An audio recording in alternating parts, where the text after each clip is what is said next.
hemos estado recorriendo Prisma, hemos estado recorriendo la sección inicial del Prisma y vimos ya lo que son gráficos de tipo XY, gráficos de columna, gráficos agrupados.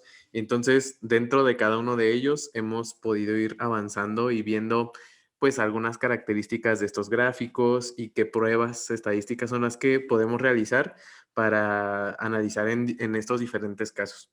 Y ahora nos toca el siguiente tipo de análisis, que más que un gráfico, pues es un tipo de análisis, pero viene como en esta sección morada, es la sección de las tablas de contingencia. Entonces, más que la representación gráfica de las tablas de contingencia, vamos a ver cuándo utilizamos este tipo de análisis, para qué tipo de casos y demás, porque la representación gráfica, pues es únicamente una representación de un conjunto de frecuencias o de casos acumulados, como verán ustedes aquí en la grafiquita que nos muestra Prisma, pues únicamente pues la clasificación de la tabla de contingencia nos la da de manera gráfica, pero normalmente pues eso pues no es tan informativo como la tabla en sí misma. Así que vamos a analizar hoy este tema de las tablas de contingencia que tiene pues varias aplicaciones, sobre todo de tipo epidemiológico, para relacionar o asociar variables que son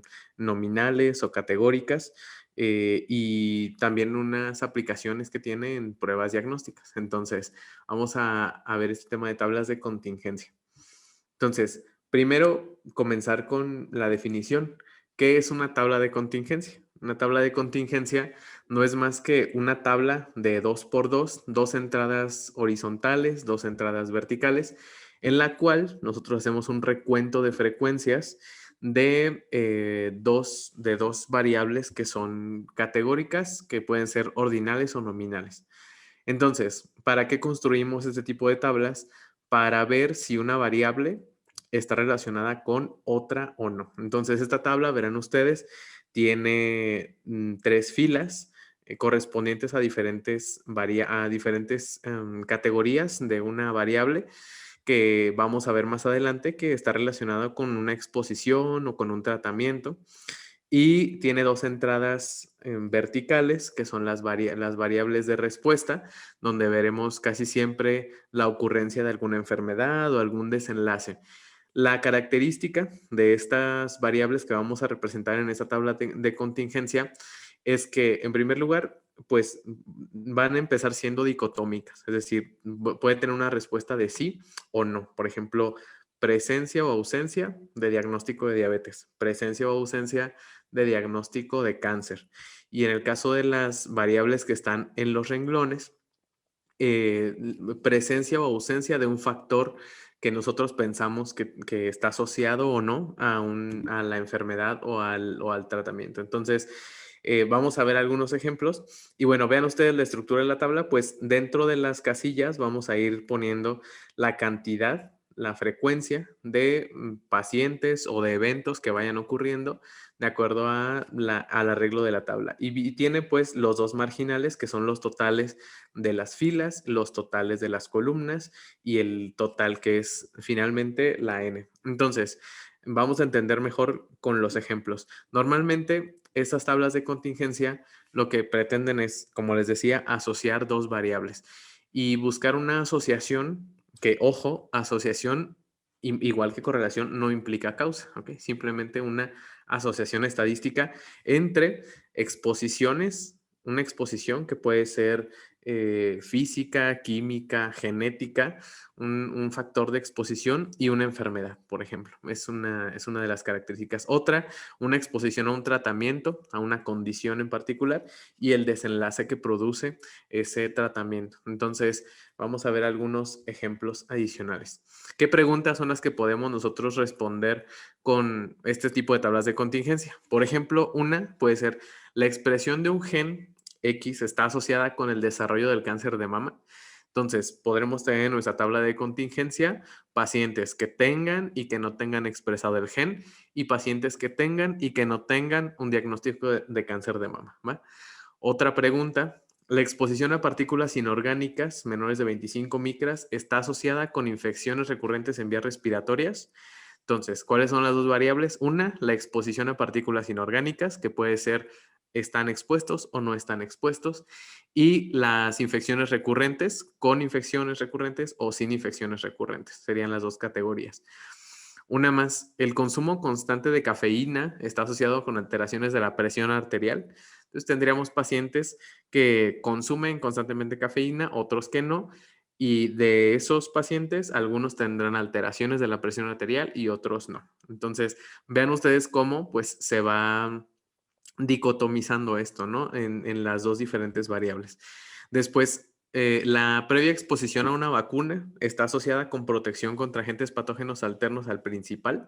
Entonces, tendremos pacientes vacunados, expuestos a la vacuna y aquellos que no están expuestos. Y veremos si hay protección o no, sí o no, contra otros agentes patógenos. Son solo algunos ejemplos de preguntas que se pueden responder con tablas de contingencia. Vean ustedes que lo común es que estos dos factores pues estén asociados, uno, por un lado, a una exposición a algo o a un antecedente de algo y lo que pretenden relacionar con un diagnóstico o con un desenlace. Es la característica de las tablas de contingencia.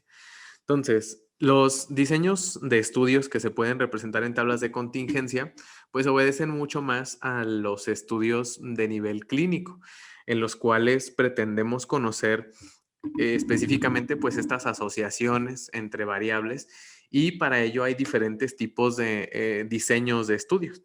Entonces vamos a explicar cada uno de ellos y estos estudios van a poder ser representados en tablas de 2x2 y por lo tanto van a estar sujetos a los análisis que vamos a mostrar en Prisma de gráficos y tablas de 2x2. Entonces, ¿qué estudios son estos? Estudios transversales, estudios de cortes, de casos y controles y también los ensayos de pruebas diagnósticas. Son los 4 diseños que podemos estudiar en tablas de 2x2. Entonces vamos a dar una pequeña reseña metodológica de qué son estos tipos de estudios y con qué objetivos se llevan a cabo, ¿no? Entonces, el primer tipo de estudio es un estudio transversal. ¿Cuál es el objetivo del estudio transversal? Determinar, en primer lugar, la prevalencia de una enfermedad entre pacientes que están expuestos a un factor y pacientes que no están expuestos a un factor. Y también pretende explicar si el factor que se está estudiando está asociado o no con el diagnóstico de la enfermedad. Normalmente, este tipo de diseños experimentales se seleccionan pacientes que pueden o no tener la enfermedad. Entonces, por ejemplo, pacientes con y sin diabetes, ¿no? Y a partir de ello, de esa muestra de pacientes, se pretende saber si estos pacientes han estado expuestos a un factor. Entonces, en el ejemplo que les ponía, pacientes diabéticos o no diabéticos se reclutan y entonces vamos a investigar hacia atrás si los pacientes tuvieron exposición a, no sé, dietas hipercalóricas o si tuvieron, no sé, algún tratamiento que manipuló su metabolismo, no sé, alguna exposición tuvieron o no tuvieron esa exposición. Entonces, vean ustedes que en este caso la tabla de 2x2 se arregla de la siguiente manera. En las columnas, pues representamos a los pacientes que tienen la enfermedad prevalente y los pacientes que no tienen. Recuerden que así los empezamos a seleccionar. Pacientes que tienen o no tienen, por ejemplo, diabetes. Y los vamos a ir dividiendo entre pacientes en los cuales encontramos anteriormente la exposición a un factor en específico. Lo tienen presente o lo tienen ausente. Entonces, aquí pondremos en cada una de las celdas, pues el número de pacientes que tengan cierta característica. Por ejemplo, en la celda A tendremos aquellos pacientes que tengan la enfermedad y que además tengan demostrada la exposición al factor. En B, por ejemplo, aquellos pacientes que no tienen la enfermedad, no tienen ese diagnóstico, pero que tienen el factor presente dentro de su historia clínica. En C, por ejemplo, los pacientes que tienen la enfermedad, pero que no tienen exposición previa al factor. Y en D, los pacientes que tienen, perdón, que no tienen la enfermedad y que sí tienen, perdón, y que tampoco tienen el antecedente del factor. Entonces, siempre habrá vamos a decir, números o frecuencias en estas celdas individuales y con cada uno de ellos vamos a totalizar todos los pacientes que tienen la enfermedad, todos los pacientes que no tienen la enfermedad, todos los pacientes que tienen el factor de exposición y todos los que no lo tienen, y finalmente, pues, la cantidad total de pacientes. Entonces, ¿cómo vamos a investigar si el factor está o no asociado a esta enfermedad prevalente? Bueno, en primer lugar, vamos a calcular a partir de estas tablas de 2 por 2 una prevalencia. La prevalencia, ¿qué tan prevalente es la enfermedad que estamos testeando entre los pacientes que tienen la exposición y los pacientes que no tienen la exposición? Entonces, ¿cómo vamos a calcular eso? El caso de los pacientes que están expuestos, recuerden que todos los pacientes que están expuestos son los que tienen el factor presente, es decir, toda esta fila.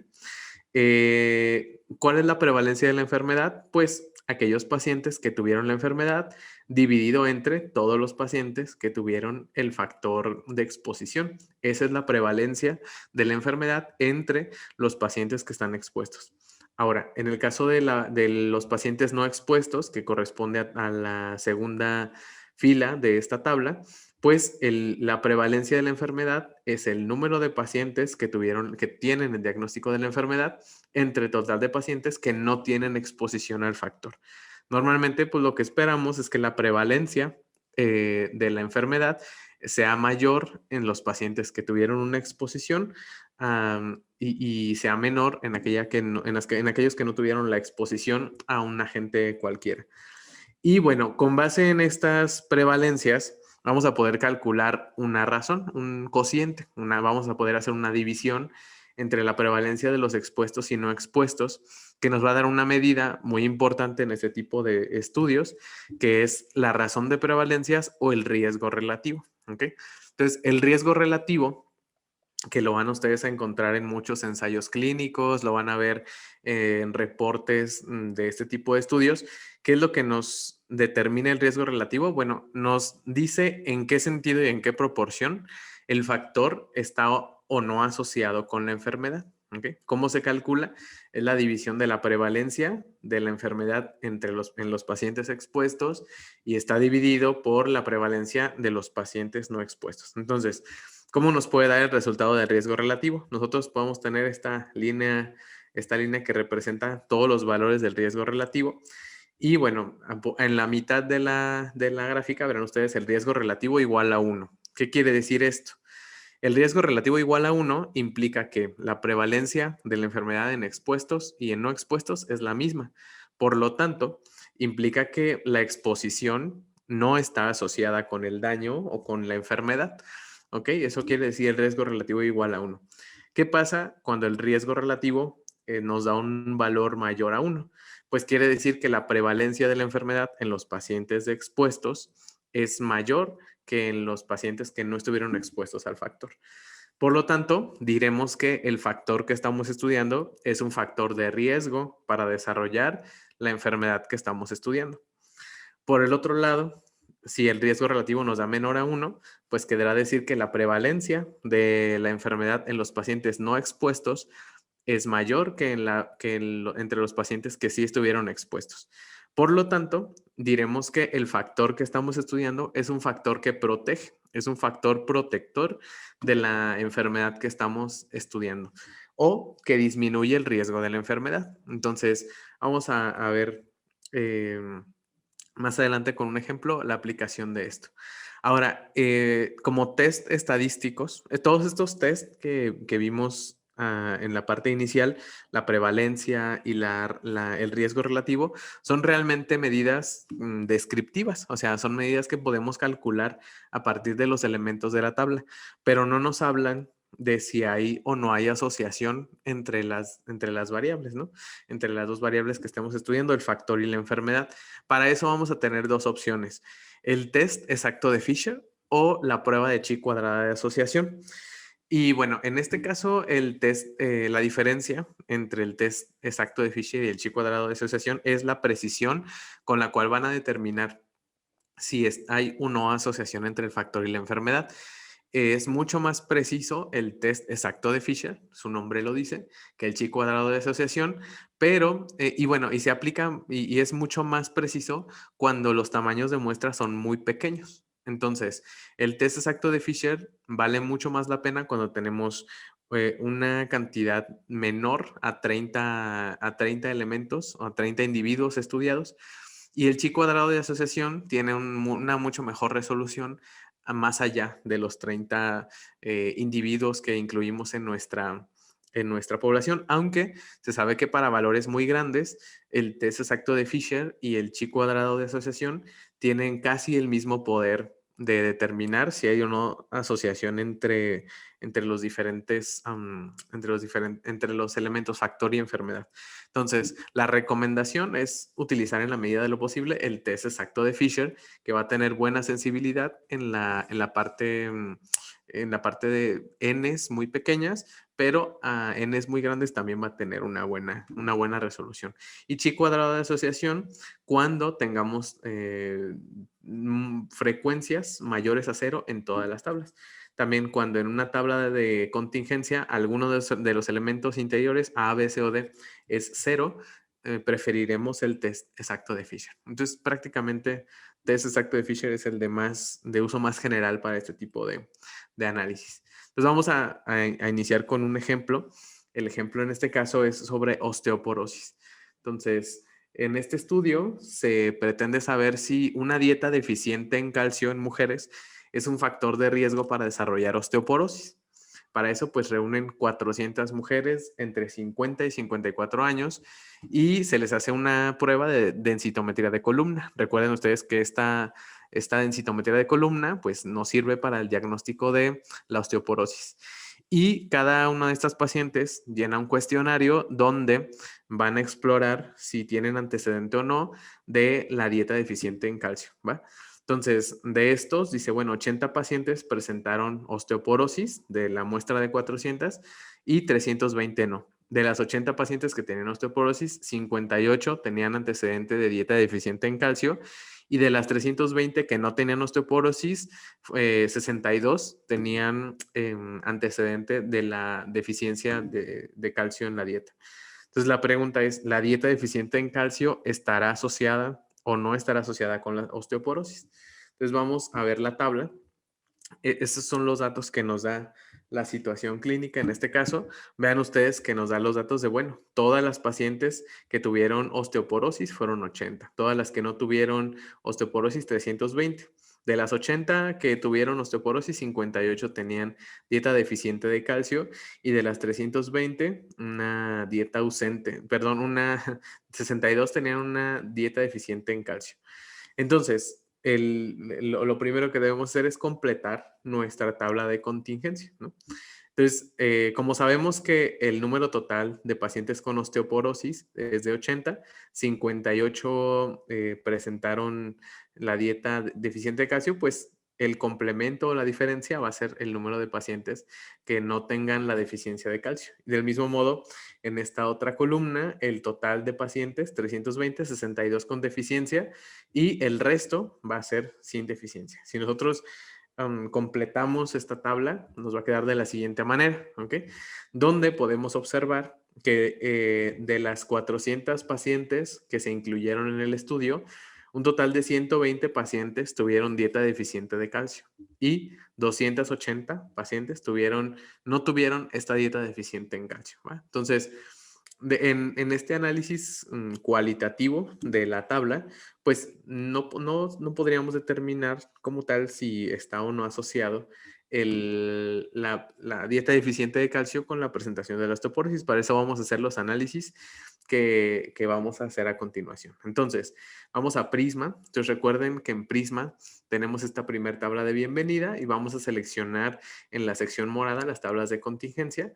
Recuerden ustedes que pueden empezar las tablas con datos, ahora sí con una hoja en blanco, o pueden empezar con alguno de los tutoriales que tienen acá, donde nos dan algunos ejemplos de cómo hacer las pruebas y demás. Entonces, en este caso, como vamos a hacer este estudio, vamos a empezar con una tabla nueva. Yo ya tengo cargado los datos aquí. Entonces vean ustedes que tengo mi tabla de contingencia donde igual que en la representación de la diapositiva, En las columnas tengo el diagnóstico de la enfermedad. Recuerden que en la parte de las columnas va la enfermedad con osteoporosis y sin osteoporosis. Es muy importante que se respete este orden, que en la primera columna tengamos la respuesta positiva, o sea, con osteoporosis o con la enfermedad, y en la segunda sin la osteoporosis o con la parte negativa de la variable, ¿ok?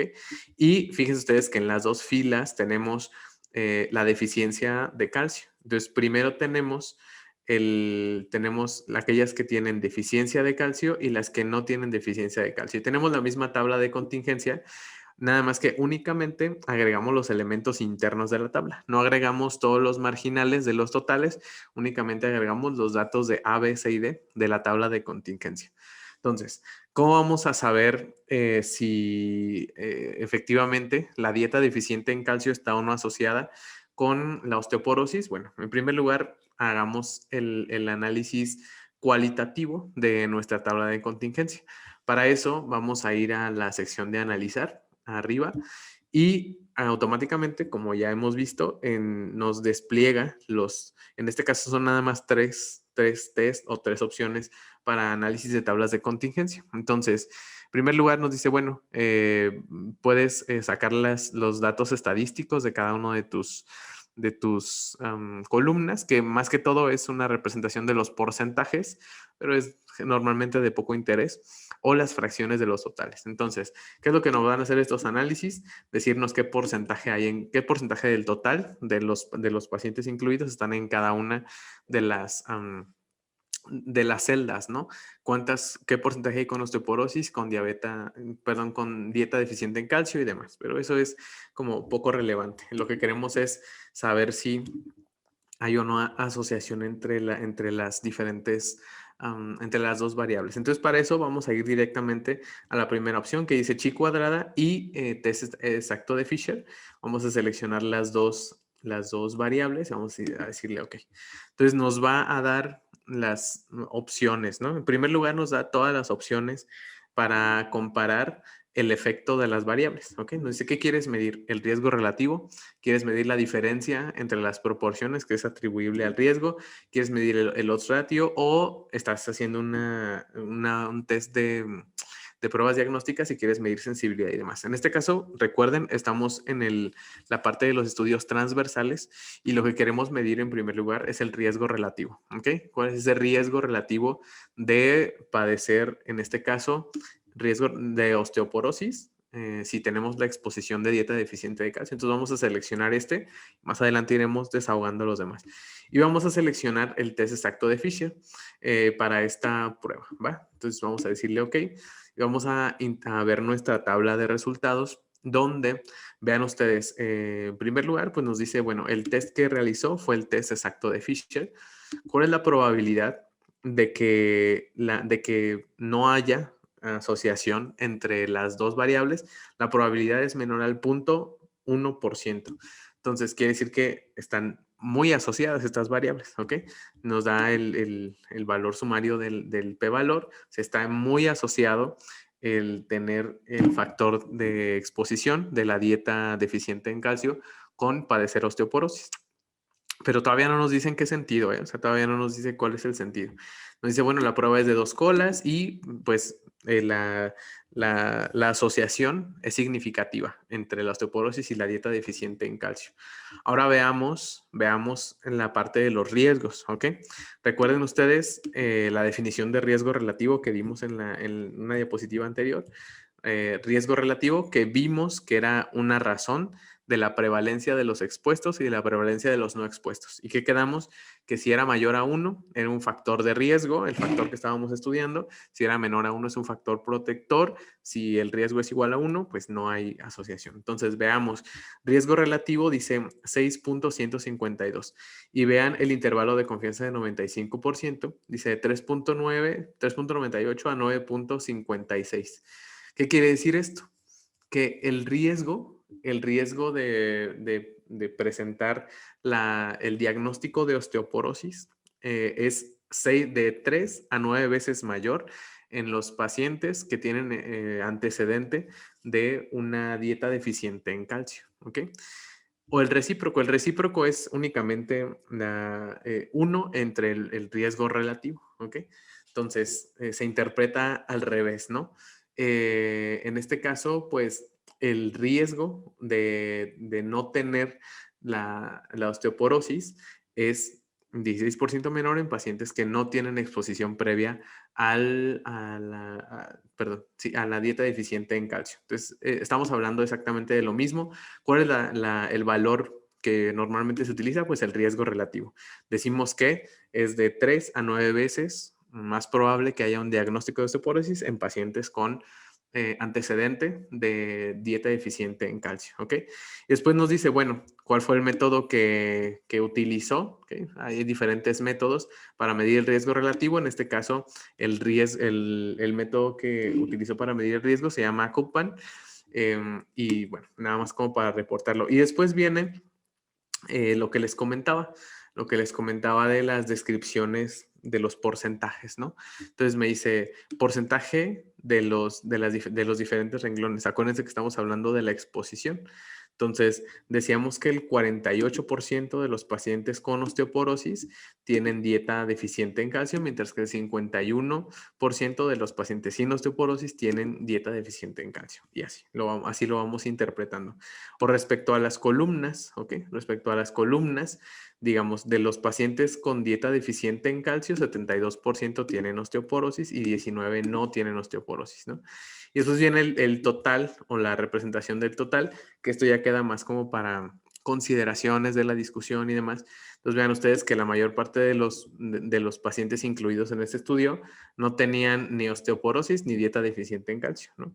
Había muy poquitos que tenían osteoporosis, pero no tenían dieta deficiente en calcio. Pero bueno, entonces, en este caso, recuerden, estamos en un estudio de tipo transversal donde se seleccionaron pacientes con diagnóstico de osteoporosis y se investigó si tienen exposición o no al factor. De acuerdo con los resultados, vemos que sí, hay una asociación entre la deficiencia del calcio en la dieta con la osteoporosis y que además es hasta 6 veces más probable que una persona que tiene el factor o que tiene deficiencia del calcio en la dieta, pues tenga diagnóstico de la osteoporosis. Entonces, muy importante decir que a pesar de estos resultados, no implica, igual que correlación, tampoco asociación, no implica causa. ¿Okay? No es la causa principal, no es que podamos decir, es por esto que tienes el diagnóstico de osteoporosis, ¿no? Porque tenías una dieta baja de consumo de calcio. No implica causa, simplemente pues implica una asociación estadística. Recuerden que la exploración o determinación de si un factor es causante de algo, está sujeto al menos a 9 reglas que les puedo compartir después, que tienen que ver con gradientes y otras medidas en las que vamos a determinar si efectivamente hay causalidad o no hay causalidad. Sobre todo, pues en la clínica es complicado hablar de causalidad únicamente con un test como este, ¿no?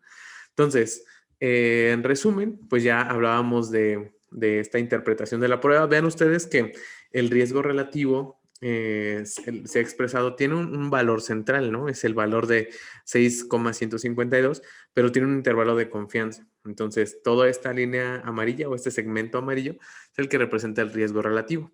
Y recuerden ustedes que si un riesgo relativo cruza por el 1 o pasa por el 1, pues tenemos que descartar que haya una asociación o que el riesgo sea, pues que sea significativo, ¿no? Entre las dos variables. Entonces, ese fue el estudio de tipo transversal, donde recuerden ustedes, seleccionamos pacientes e investigamos si tenían o no la exposición a un factor. Ahora vamos al revés, vamos con los estudios de tipo corte.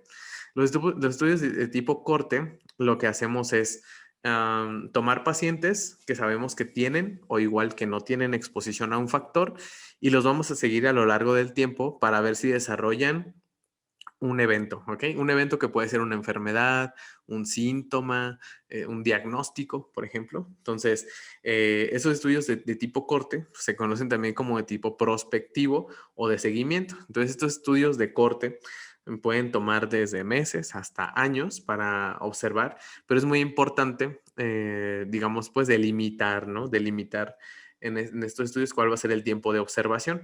De esta manera, pues tendremos pacientes que sabemos que tienen o que no tienen una exposición al factor e investigaremos y veremos si desarrollan o no la enfermedad.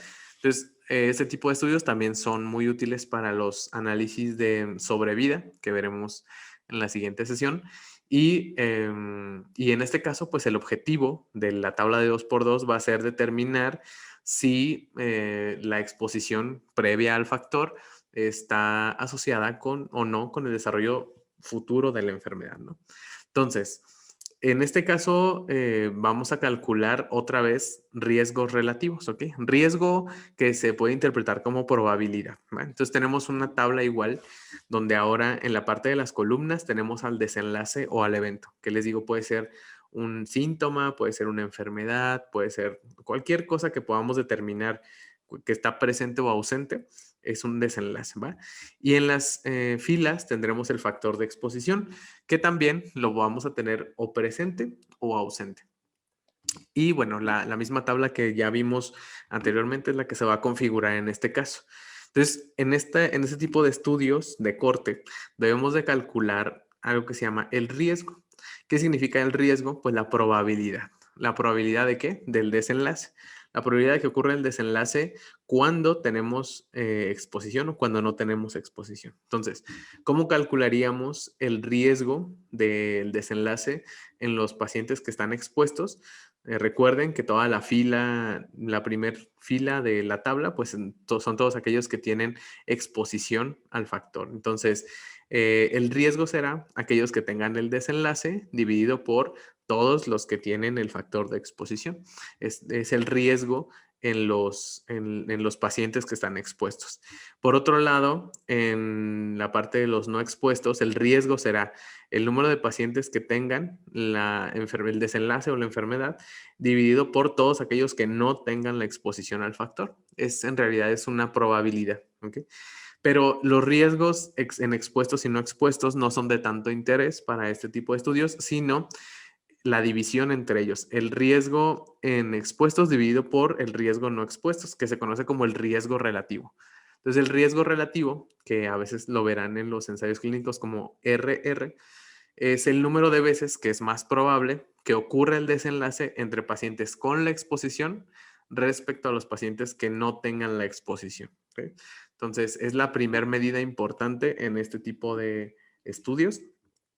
Y la segunda medida importante es lo que llamamos el odds ratio. ¿Ok? Pero vamos a introducir el tema de los odds para que todos estemos en la misma sintonía respecto a qué son y qué representan. ¿Ok? Entonces, recuerden ustedes que para hablar de la probabilidad de un evento, nosotros utilizamos porcentajes. Por ejemplo, ¿cuál es la probabilidad de, no sé, de remisión de un tipo de cáncer ante un tratamiento X? No, pues 70%, 80%. ¿Qué quiere decir eso? Que 7 de cada 10 van a remitir, ¿no? El odds es otra medida que también habla de probabilidad, pero en este caso vamos a hacer una representación, un cociente entre el número de veces que ocurre el desenlace y el número de veces que no ocurre el desenlace. Es un cociente como tal, pero representan prácticamente lo mismo, una probabilidad, una posibilidad de que ocurra un evento. Por ejemplo, la probabilidad de riesgo o riesgo de cáncer en mexicanos es del 12%. Entonces, diríamos que es de 0.12, ¿no? En escala de 0 a 1. ¿Qué quiere decir esto? Que 12 de cada 100 mexicanos podrá desarrollar cáncer en el futuro, ¿no? ¿Cuál sería el odds equivalente? Recuerden que el odds es el cociente de las veces que va a ocurrir y entre las veces que no va a ocurrir. Entonces, de 100 veces, de cada 100 personas que tengamos, sabemos que va a ocurrir en 12 pacientes, va a ocurrir el diagnóstico de cáncer y en 88 no va a ocurrir el diagnóstico de cáncer. ¿Okay? Entonces, el odds que equivale a esa probabilidad es 0.13. Entonces, se parecen el odds ratio y la probabilidad, sin embargo, la definición operacional es diferente, ¿no? Como resumen, pues probabilidad el número de veces que ocurre entre el total de veces que puede ocurrir, y el odds, el número de veces que va a ocurrir el evento entre el número de veces que no va a ocurrir el evento, ¿no? Entonces, eso es importante porque es otra medida. Ahora, nosotros en este estudio de tipo corte podremos calcular un NOD para la exposición y un NOD para la no exposición, ¿ok? Entonces, ¿qué es lo que se va a calcular en este caso? Se va a calcular el loss o la probabilidad de ocurrencia del desenlace en aquellos que están expuestos y no expuestos. ¿Qué quiere decir esto? Bueno, dividiremos el número de veces que ocurre en los pacientes que tienen la exposición, dividiremos el número de veces que ocurre el desenlace A entre los que no ocurre B. Ese es el lot de los expuestos, el lot de ocurrencia del desenlace en los expuestos. Mientras que en los no expuestos vamos a dividir C, que representa el número de desenlaces, entre D, el número de desenlaces que no ocurren de esa manera. ¿Okay? Entonces, el LOT es una relación A entre B o C entre D en nuestra tabla de contingencia. Pero nuevamente, esa no es la medida de interés para el estudio de tipo corte, sino el odds ratio o el cociente, ¿no? El lot en expuestos entre el lot de no expuestos. ¿Qué es lo que va a representar este odds ratio? Va a representar la razón de ocurrencia del desenlace en los pacientes expuestos respecto a los pacientes que no están expuestos. Parece juego de palabras, pero la realidad es sencillo de interpretar y vamos a verlo con un ejemplo. Entonces, recordar que en este tipo de estudios de corte vamos a reportar el riesgo relativo, vamos a reportar el odds ratio y vamos a ver también las medidas de asociación, que en este caso el test es exactamente el mismo.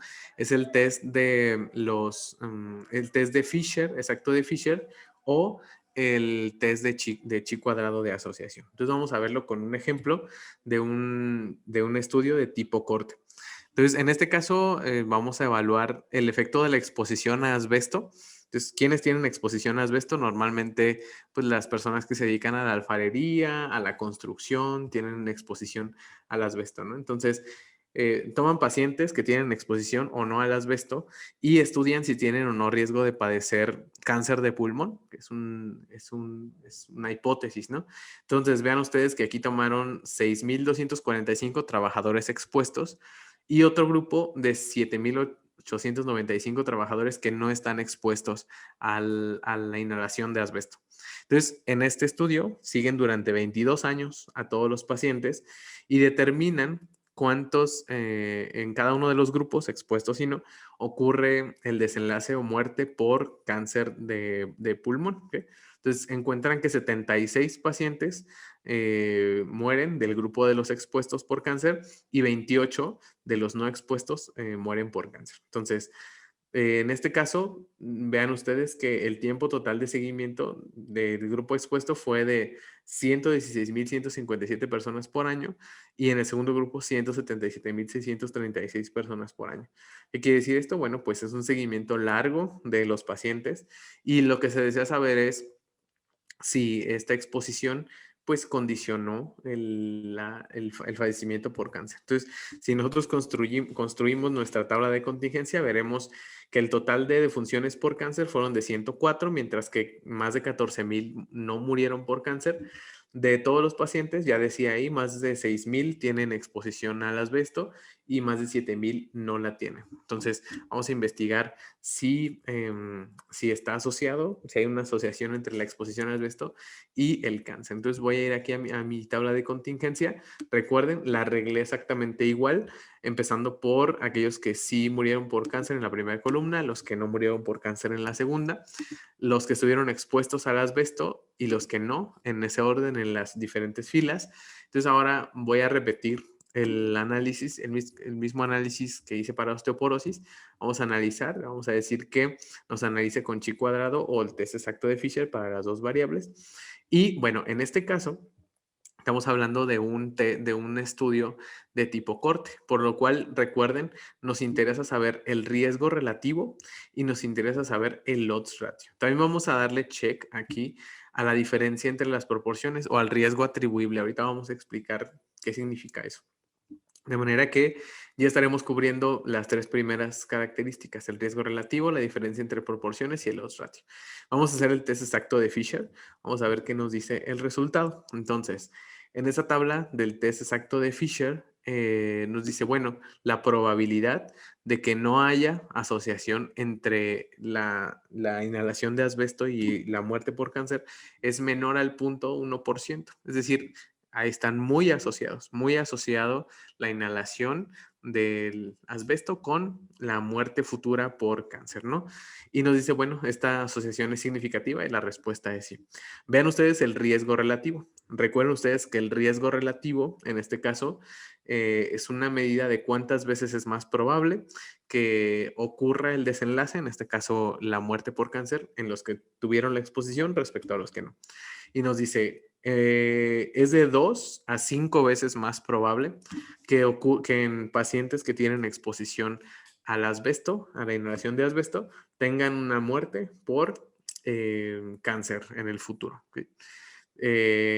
Y en este caso, vean ustedes, el riesgo atribuible. El riesgo atribuible es la diferencia entre entre el riesgo que tienen los pacientes con exposición y los que no tienen exposición.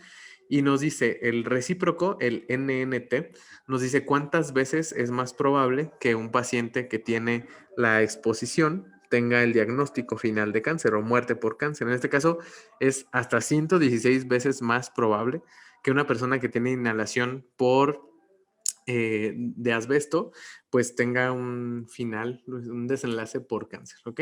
Y vean el odds ratio. Es la primera vez que vemos el odds ratio en un resultado. Y recuerden ustedes qué significa el odds ratio. El odds ratio significa la razón de veces que es más probable que ocurra el diagnóstico, el evento, en este caso la muerte por cáncer, en los expuestos que en los no expuestos. Entonces, es de 2 a 5 veces, de acuerdo al intervalo de confianza, de 2 a 5 veces más la razón de ocurrencia del desenlace es de 2 a 5 veces mayor en pacientes con la exposición que en pacientes que no tienen la exposición. Entonces, de manera global, pues, ¿qué concluiríamos? Concluiríamos que efectivamente la inhalación de las partículas inorgánicas está asociada con el desarrollo con la muerte por cáncer de pulmón y que, bueno, eso, la medida es de 2 a 5 veces mayor el riesgo en los pacientes que tienen la exposición respecto a los que no tienen la exposición. Esa sería nuestra conclusión de esta exploración de la tabla de contingencia. Aquí en la parte de abajo viene pues el resumen de los métodos que utilizaron para determinar el riesgo relativo, la prueba de Koopman, el riesgo atribuible, la diferencia de las proporciones, el de Newcombe, y para el odds ratio están utilizando una técnica que se llama Baptista-Pike. Entonces, eso únicamente pues para fines informativos y que nosotros a la hora de escribir nuestros resultados, digamos cuál fue el método que utilizó. Ahora, si se fijaron, no nos dio opción de elegir uno u otro test, pues es el que selecciona para las variables. Entonces, en este caso, si también se fijaron, no estamos diferenciando entre que si datos normales y no normales. De hecho, las pruebas que estamos corriendo son para datos que no tienen distribución normal. Las frecuencias no van a tener una distribución normal y esa es la primera asunción de una tabla de contingencia. Por eso no hay, digamos, tanto desglose de que si quieres que sea, si son normales o no son normales, porque de facto las pruebas que va a aplicar son pruebas no paramétricas, ¿va? Entonces, eso respecto a ese reporte. Entonces, recordar muy bien cuáles son las interpretaciones de nuestros resultados, empezando por la asociación e interpretando el riesgo relativo, el NNT, que es el riesgo atribuible, y también la razón de ocurrencia, ¿ok? O el odds ratio, que es un valor importante y que vamos a ver reportado en pues numerosas publicaciones, sobre todo de carácter clínico o epidemiológico. Entonces, esa es otra aplicación de la tabla de contingencia. Entonces ya llevamos dos, los estudios transversales y los estudios de corte. Ahora vamos a otra variante que también se explica por tablas de contingencia.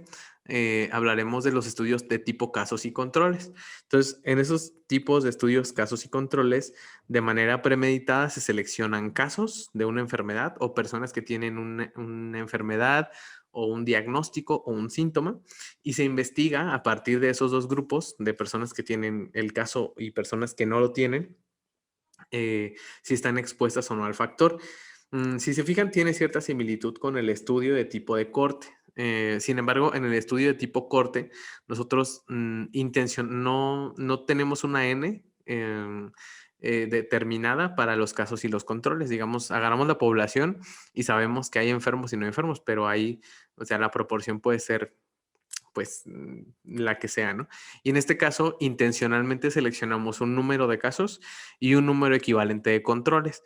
Normalmente, esos estudios de casos y controles van a seleccionar como mínimo una persona de control por una persona de caso, pero puede llegar hasta tres. Y lo recomendable, pues, es que sea tres controles por cada caso, o sea, que el número de controles incluidos sea 3 veces mayor que el número de casos.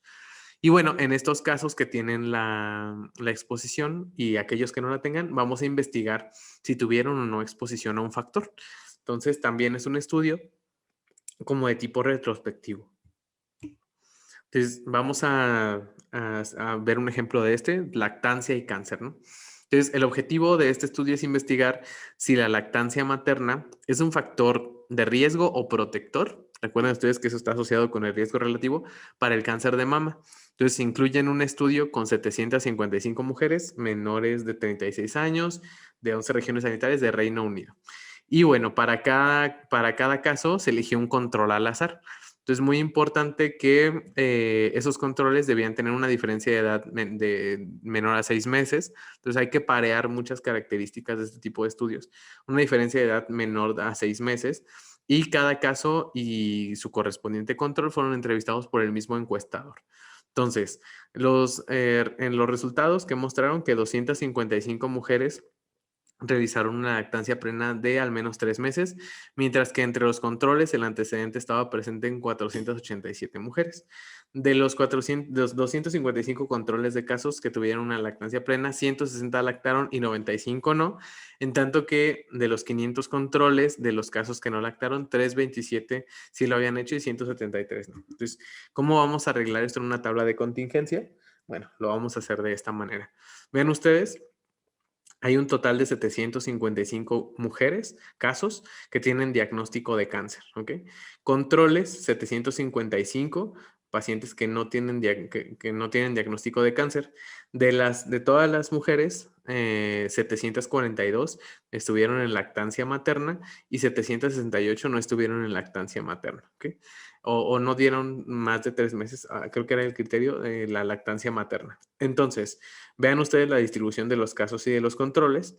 Y de nuevo la pregunta es, ¿hay asociación entre la lactancia materna y el diagnóstico de cáncer? ¿Es la lactancia materna un factor protector o un factor de riesgo para el diagnóstico de cáncer? Entonces, vamos ahora a probar como el lado contrario, ¿no? Si hay protección o en lugar de riesgo, ¿va? Entonces, ¿qué hacemos en Prisma? Vamos a la tabla de la lactancia donde tengo los datos. Otra vez, casos en la primera columna, controles en la segunda columna. Aquellos que sí tienen el factor lactancia materna en la primera fila y los que no en la segunda fila. Entonces vamos a investigarlo, vamos a dar otra vez clic en analizar, vamos a darle clic en chi cuadrada y 3 exacto de Fisher. Estamos siguiendo la misma ruta que para los otros estudios. Y nuevamente vamos a evaluar el riesgo relativo. Queremos saber cuál es el riesgo de tener el cáncer de mama, si tienen o no la lactancia materna. Queremos saber cuál es la diferencia atribuible entre el grupo de casos y de controles. Y queremos saber también cuál es la razón de ocurrencia de cáncer entre los que lactan y no lactan. Vamos a hacer el test exacto de Fisher. Vamos a decirle OK. Entonces, vemos la misma tabla que habíamos visto con otros. Recuerden que en este caso estamos en un tipo de diseño diferente. Entonces, vemos el test de Fisher, dice, la probabilidad de que no haya asociación entre la lactancia y el cáncer, del cáncer de mama es menor al 0.1%. ¿Qué quiere decir esto? Que sí hay una asociación entre la lactancia y y el cáncer, ¿no? Ahora, esto no nos dice en qué sentido, no nos dice pues si lactas, vas a tener cáncer o no. Simplemente nos dice, están asociados, ¿listo? Entonces, cuál es en este caso la interpretación correcta? Pues a través del riesgo relativo. Entonces, vamos a analizar el riesgo relativo. Entonces, vean ustedes, en el riesgo relativo dice, la razón de riesgo de las pacientes que lactaron es 0.52. ¿Qué quiere decir esto? El riesgo es menor al 100% de desarrollar el cáncer de mama. ¿Qué quiere decir? Que el complemento del 0.52, que en este caso es 48%, diríamos que el riesgo relativo de desarrollar el cáncer de mama en las pacientes lactantes es 48% menor que en las pacientes que no están lactando. ¿Ok? ¿Qué quiere decir esto? Pues que el factor está resultando no de riesgo, sino protector. Recuerden el primer ejemplo donde el riesgo relativo era aproximadamente 6, era 6 veces más probable que tuvieran. En este caso es menos de una vez la probabilidad de que ocurra cuando hay lactancia. ¿Ok? Ahora, vean ustedes otra vez, el NNT o el riesgo atribuible es 3 veces más probable que una paciente que no dio lactancia materna tenga diagnóstico de cáncer de mama. ¿Ok? Vean también el odds ratio, también es muy interesante el odds ratio. Nos dice que que la razón de ocurrencia del cáncer de mama entre las pacientes que lactaron, o que tuvieron ese periodo de lactancia, es hasta 72% menor que en las pacientes que no lactaron. ¿Okay? O vean el recíproco del odds ratio también, que se interpreta al revés. Las pacientes que no lactaron tienen hasta 3 veces más riesgo de cáncer que aquellas que sí lactaron. ¿Okay?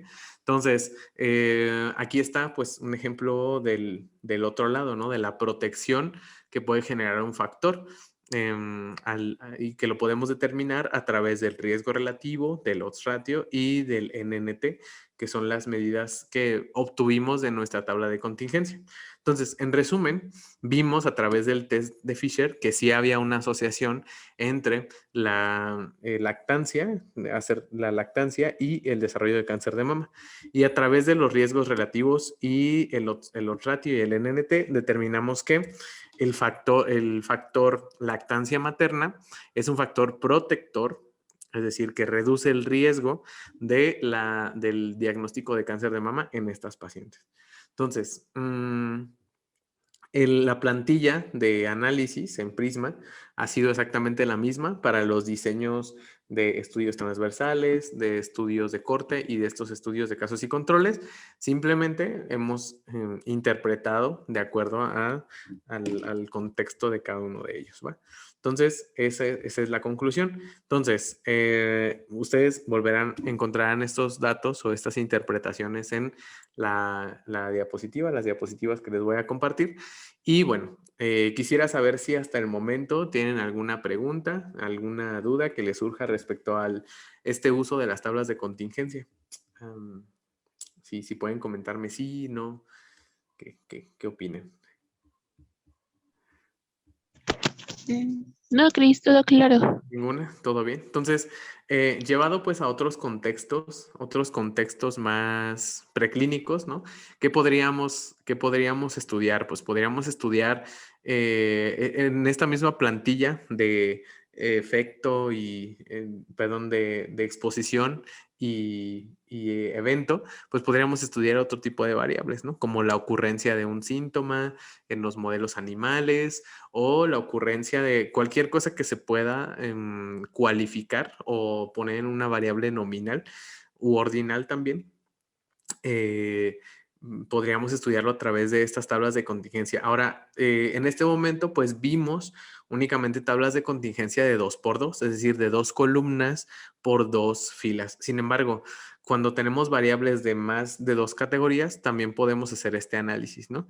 Ahora, este tipo de análisis estará sujeto pues a las variables que vayamos a estudiar y digamos pues el objeto de nuestro estudio, ¿no? Si podemos o no hacer estas 2 o más divisiones de la variable que vayamos a estudiar. En este caso, pues nos centramos únicamente en variables que son dicotómicas, que están ausentes o presentes, pero podríamos tener variables ordinales, en las cuales podemos tener poco, mucho o muchísimo, por ejemplo, de alguna variable y poder también estudiarla a través de estos métodos. El método es exactamente el mismo, el test exacto de Fisher, y se evalúan los mismos, los riesgos y los odds de ocurrencia de cada uno de ellos. Bueno, otra aplicación de estas pruebas, de estas tablas de contingencia y que Prisma nos ayuda, nos facilita este análisis, es el estudio de pruebas diagnósticas.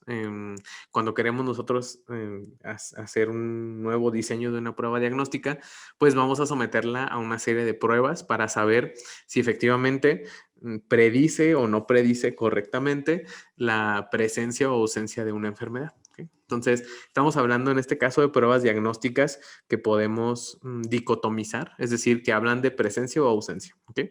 No estamos hablando de pruebas diagnósticas en escalas, ¿no?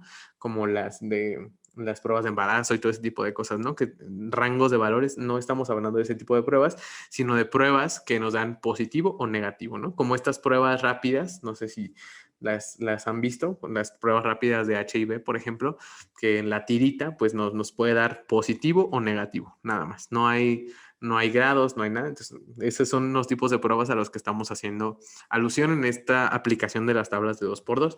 Entonces, en estas pruebas diagnósticas, cuando queremos generarlas, pues normalmente seguimos un camino de fases, de diferentes etapas del desarrollo de una prueba diagnóstica. En la primera de ellas, pues nos plantearemos si de verdad nuestra prueba diagnóstica nos da resultados diferentes o hay diferencias entre pacientes que tienen y aquellos que no tienen una enfermedad o un padecimiento. En la fase 2 nos enfocaremos en saber si aquellos pacientes que tienen algún valor de la prueba diagnóstica, una prueba diagnóstica, tienen o no más propensión a dar positivo que otros pacientes, ¿no? Y vamos a entrar después a una discriminación en la cual, bueno, hay discriminación correcta de pacientes que están enfermos y no enfermos o no. Entonces, en resumen, de las pruebas diagnósticas vamos a determinar si, de acuerdo a un gold standard o a un estándar externo, la mejor prueba, nuestra prueba diagnóstica va a dar resultados coherentes, ¿no? Entonces, ¿cómo se vería una tabla de contingencia para unas pruebas diagnósticas dicotómicas? Pues bueno, en la parte de las columnas pondremos el resultado de la mejor prueba que tengamos disponible, del gold standard o del diagnóstico clínico certero de nuestros pacientes, ¿ok? Entonces, digamos, aquí le llaman la verdadera condición, ¿no? La verdadera condición de nuestros pacientes. ¿Son positivos o son negativos a una enfermedad? Ahorita que está muy de moda el COVID, pues, ¿tienen o no tienen COVID, no? Y en la sección de las filas tendremos los dos resultados posibles de nuestra prueba diagnóstica, positivo o negativo. Da positivo, da negativo en mi prueba diagnóstica. Entonces, vean ustedes que en este caso las celdas internas de nuestra tabla de contingencia se transforman o nos dicen la frecuencia del cruce de la verdadera condición del paciente con el resultado de mi prueba diagnóstica. Basado en eso, pues tendremos verdaderos positivos, o sea, aquellos que sí tienen la enfermedad y me salen positivos en mi prueba. Pero también voy a poder tener falsos positivos, es decir, aquellos que no tienen la enfermedad, pero que dan positivo a mi prueba diagnóstica. También podemos tener falsos negativos, aquellos que de verdad tienen la enfermedad, pero que en mi prueba diagnóstica salen negativos.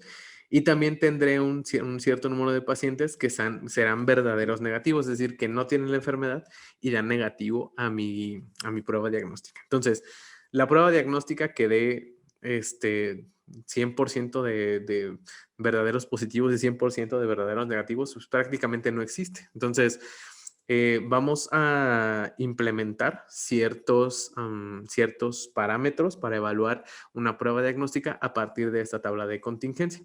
Estamos hablando al menos de la sensibilidad de una prueba diagnóstica, que seguramente han escuchado mucho últimamente, ¿no? Pues X prueba es más o menos sensible que otras, ¿no? Especificidad es otro parámetro importante de una prueba diagnóstica que vamos a determinar a partir de esta tabla de contingencia. Y también vamos a ver otros valores en adelante, ¿no? Entonces, resumen, ¿cuáles son los valores que vamos a estudiar en esta tabla de contingencia?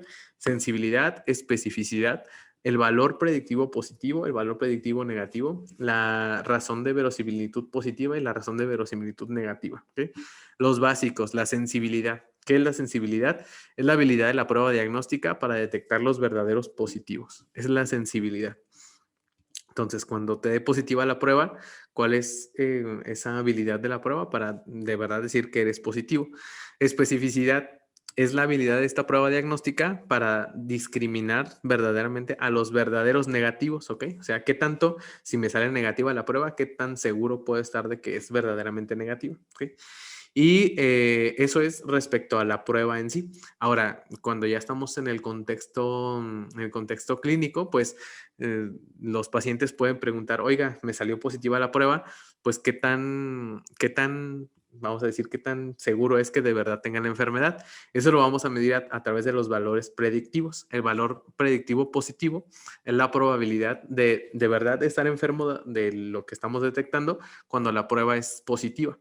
Y el valor predictivo negativo, la probabilidad de estar sano, ¿okay? O sea, que no tenga enfermedad, cuando la prueba es negativa. Entonces, nos sirven para solucionar ese tipo de dudas, ¿no? Esos valores predictivos.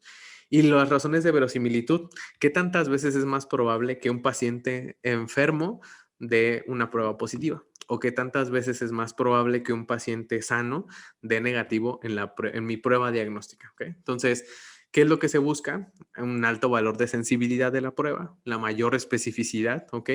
Los mayores valores predictivos, tanto positivo como negativo, y pues que obviamente la tasa de resolución o la de verosimilitud positiva y negativa sean las mejores para la prueba, ¿no? Entonces, son los valores que vamos a estudiar. ¿Cómo vamos a determinar estos valores de las pruebas diagnósticas? Pues con los mismos elementos de la tabla de 2x2, de esta tabla de contingencia. Entonces, la sensibilidad, les decía yo, es la capacidad de la prueba diagnóstica para detectar a los verdaderos positivos, ¿ok? Entonces, ¿qué va a implicar ese cálculo de la sensibilidad? Vamos a ver cuántos son verdaderos positivos de nuestra prueba diagnóstica y lo vamos a dividir entre todos aquellos que me dieron positivos en mi prueba diagnóstica, ¿ok? O sea, cuántos del 100% de los positivos que yo detecté, cuántos de verdad tenían la enfermedad, de acuerdo al criterio clínico o al gold standard. ¿Okay? Ese es el cálculo de la sensibilidad.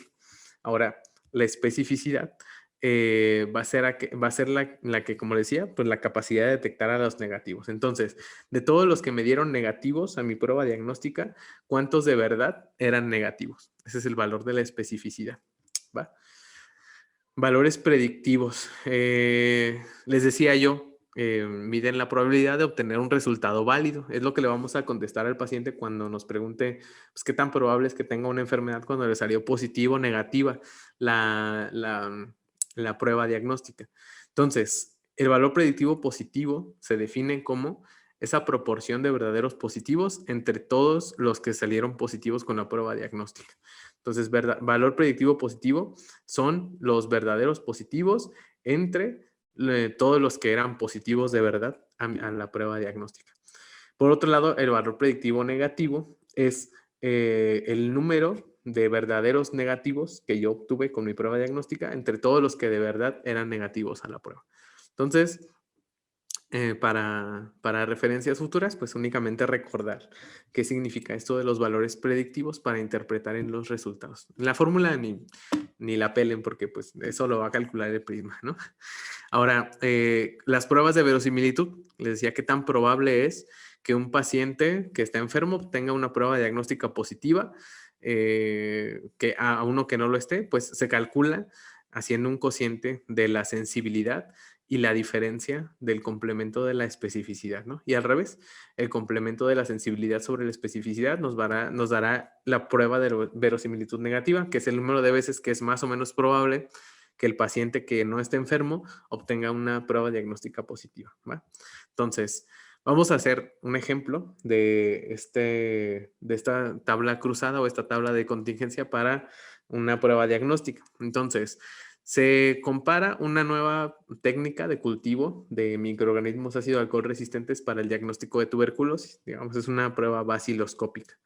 Y esa técnica se va a comparar con un diagnóstico radiológico, que ustedes saben es la mejor prueba disponible para determinar si hay o no tuberculosis, ¿no? Entonces, se obtienen estos resultados. Vean ustedes las columnas, tenemos los verdaderos pacientes con tuberculosis, que son 43, los que no tenían tuberculosis, 655.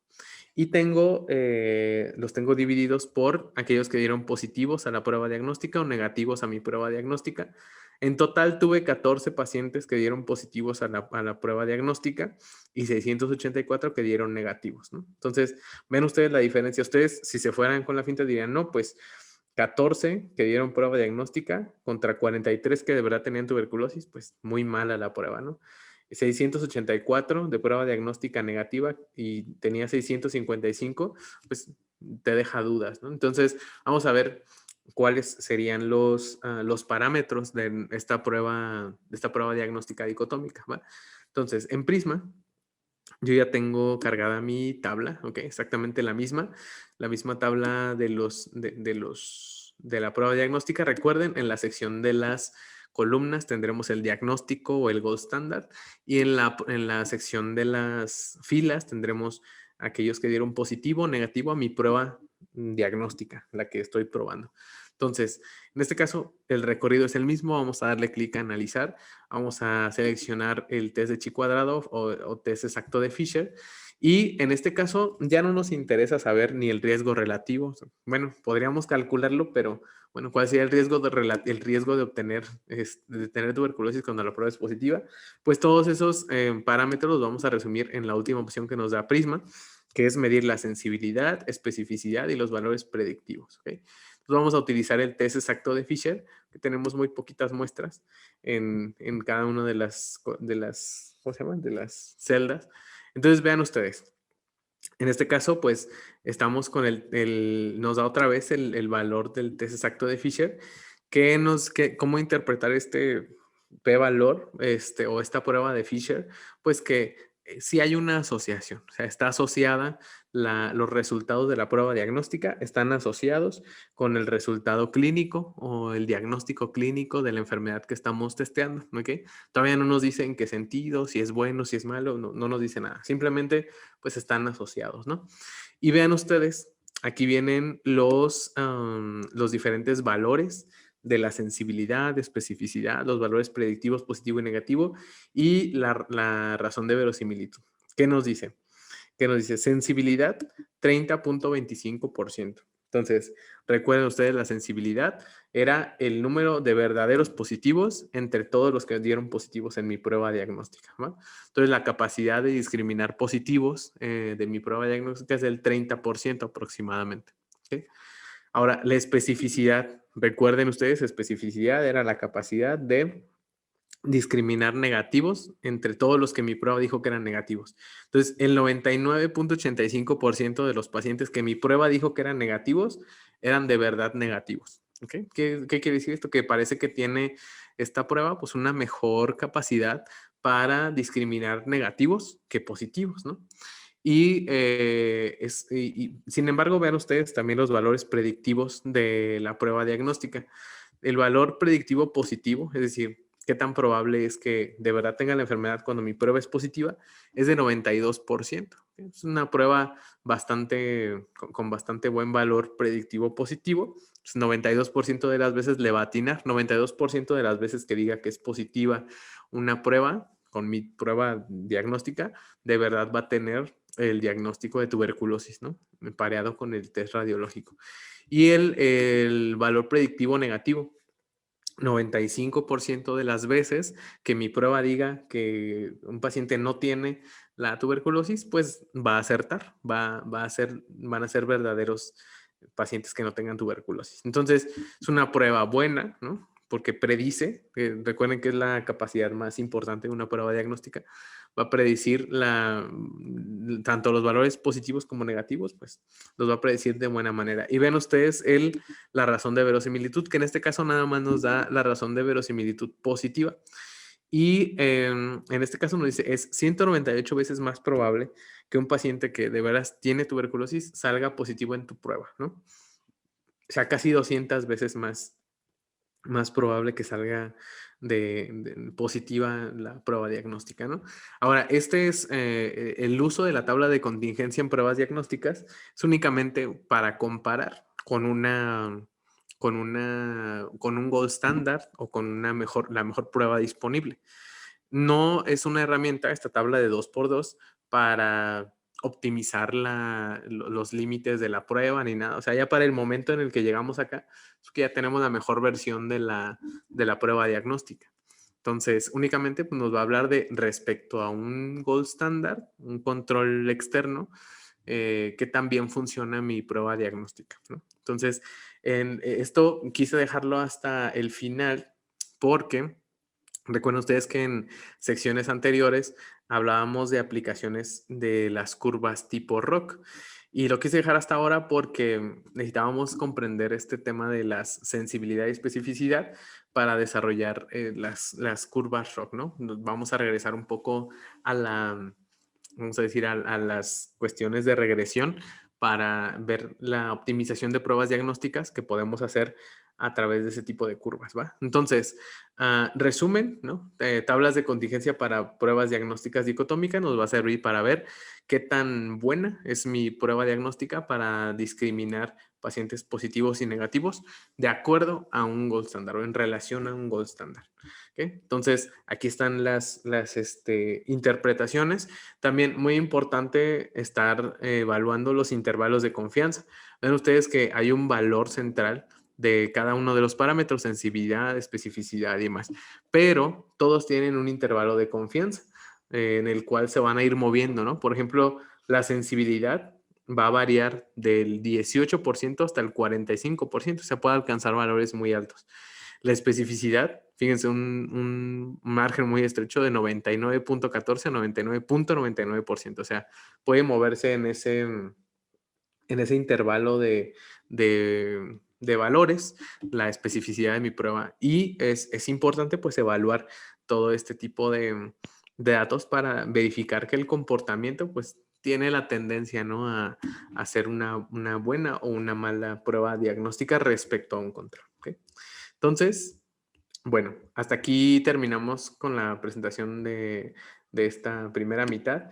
En la siguiente sesión abordaremos otra vez pruebas diagnósticas, pero ahora desde el punto de vista de la regresión logística y de cómo podemos utilizar las herramientas de Prisma para optimizar una prueba diagnóstica. ¿Okay?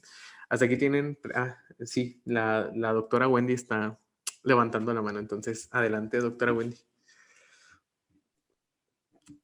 Hola, doctor. Tengo una duda. Sí. Para esto de las pruebas diagnósticas, para construir tu tabla de contingencia, pues tú ya tenías, ¿no? Cuántos habían sido positivos y cuántos habían sido negativos en tu prueba, ¿no? Sí. Y también en el gold standard. Así es. ¿Hay alguna manera o sea, tú a fin de cuentas nada más alimentaste a tu tablita de contingencia, ¿no? Los totales.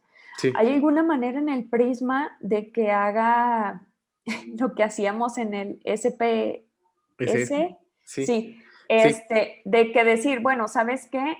Alimento todos mis datos, hago mi curva ROC, a partir de tal punto de corte van a ser positivos y que me los cuantifique. Así es, sí. Contabilice, perdón.